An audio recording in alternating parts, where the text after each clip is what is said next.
Hey crafters, welcome to Paulette's Pretty Paper Crafts. I'm a little bit behind for February's name tag, so let's just jump right in. I've got my little white cardstock cut to 2.5 by 3.25, which is the size of my little name tags that I picked up at Walmart Supercenter. I'm going to be stamping this really cute typewriter image. This is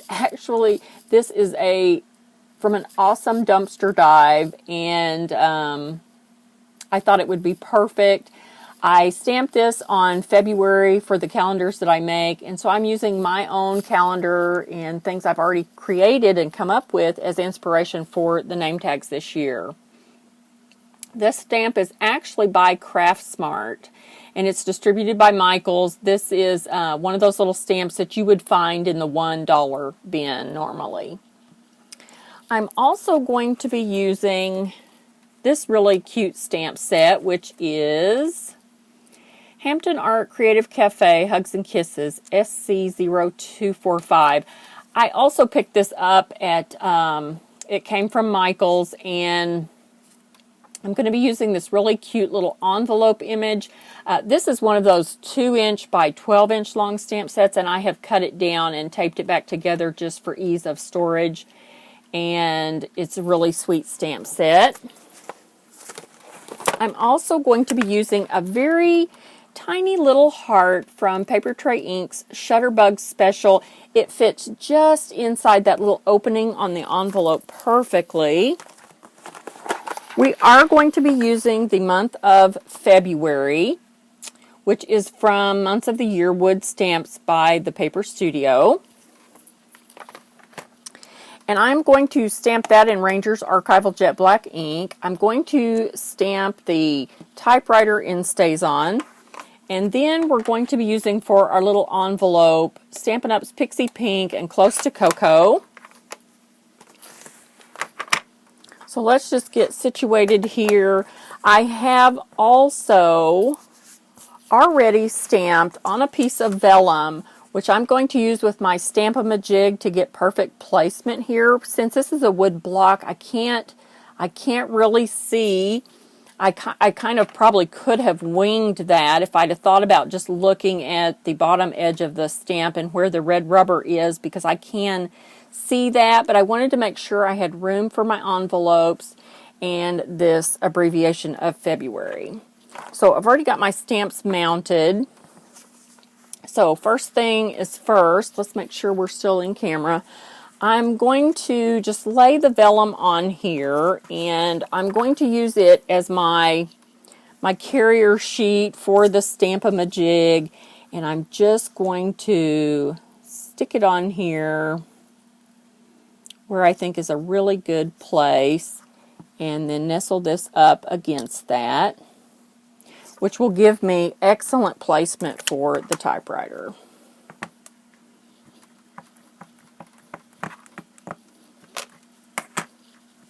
So we're going to do a couple of these. So here's the first one.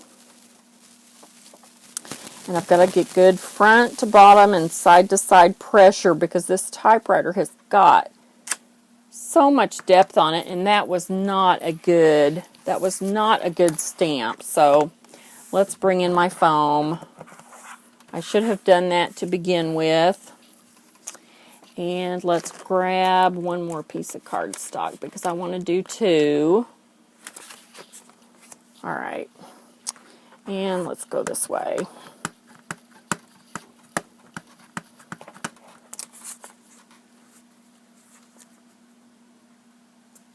So we'll just place this out again. You know, that just happens. That happens in real time, in real life. And we're rolling on.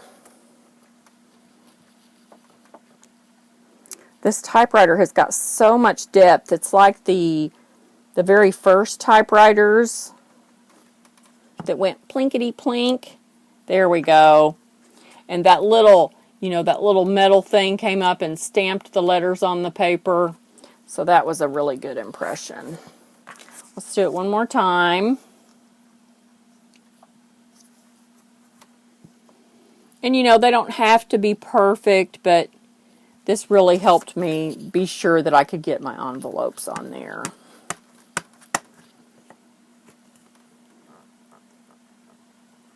And I will confess, I did stamp several before I decided to use the Stamp-A-Majig.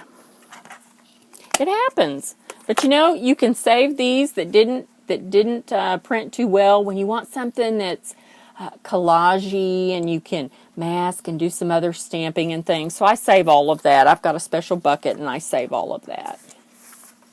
All right. Now we're going to stamp our envelopes, and since I lost the vellum mask that I made special for this, we'll just be using this paper mask, and it's just fine.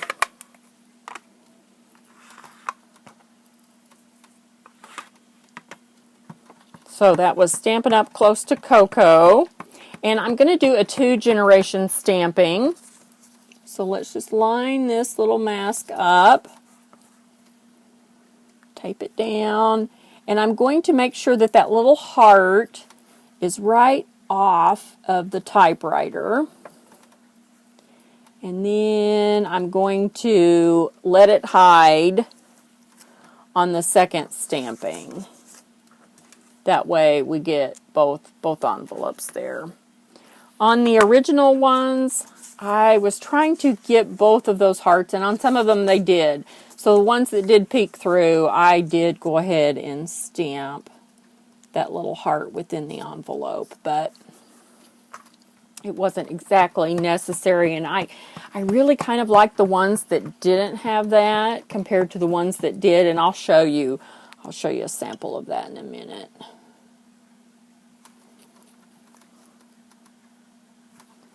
And another thing I had trouble with was on some of these, like the one that I've written my name on, when I stamped the envelope the first time, that little, the little return handle on the typewriter made a mark on the envelope stamp, and then when I moved it over, can you see the edge? I don't know if you can see that, the edge of the typewriter here impressed. So that's why I started pulling that envelope back. So here were some of those where that was way out, and you can see the edge of the envelope, or that little handle was making an impression on the stamp, and so I didn't like that. So I started pulling that back and ended up liking that a little bit better. So we're done with the brown ink, and we can stamp our little heart. And I've just got it mounted here, just in a tiny little spot on the corner here. So just drop that right inside the envelope. And then I also stamped that on the letter. Now on my calendars, I actually used the light blue American Crafts marker, and when I got to making these, I decided, oh, I wanted this to be a little bit more vintage. So I put that on the edge of my paper, and you know, I think I liked the blue better. It just gave a third color and made it a little bit brighter. So I wish I hadn't changed that, but you know, I've already made 20 of these cards, so I'm continuing on, and I'm not going to worry about making that change. It'll be fine. Nobody at card class will even know.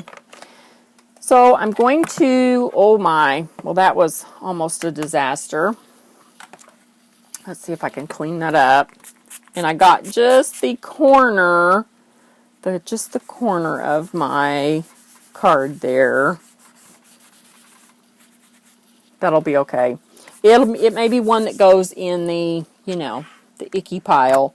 Now I do have some little pieces of Post-it tape. It's tape that's just like the Post-it notes. It has that same, just that light tackiness on it. And I'm going to cover up because I can't always hit just the letters I need. So cover that up a little bit so I can stamp February on there.